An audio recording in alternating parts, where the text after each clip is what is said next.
Hello there, and welcome back to Holy Week in a Box. Today it is day 4. So, we should have our leaves, our 2 coins in our box so far. Our 2 coins representing Jesus not liking the selling going on in the temple, and also him saying, "Give to Caesar what belongs to Caesar, and God what belongs to God." Today, we shall be using our 3rd coin, and we are looking at a very heartfelt donation onto God. So, today let us first put our money in our box before we think of our story. What does it mean to give money to God? And what type of money does God like receiving? So today's Holy Week in a Box scripture comes from Mark 12:41 to 44. So let us read that together. Jesus sat down opposite the place where the offerings were put and watched the crowd putting their money into temple treasury.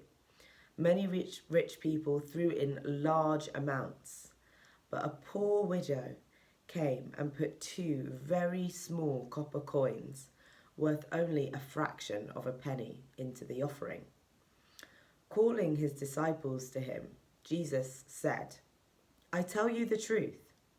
This poor widow has put more into the treasury than all the others. They all gave out of their wealth, but she, out of her poverty, put in everything, all that she had to live on."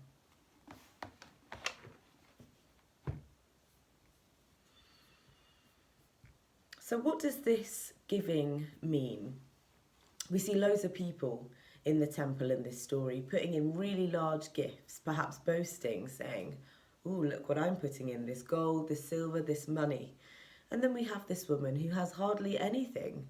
And instead of saying, "Oh, I'm going to need this money," she goes, "I'm going to give this into the temple. I'm going to give this to God." What does it mean to share our belongings with others, with those that are in need? Especially of this time where we see loads of people in need in our country with this virus. What does it mean to be generous in this time? In this story, we really see that God sees the heart condition. It's not how much we give, but when we give it out of love, God enjoys that.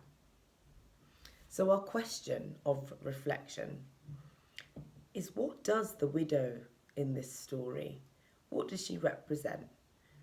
Why is her giving important? So perhaps we can read this story again and reflect on this question, this day 4 of Holy Week. I look forward to seeing you tomorrow.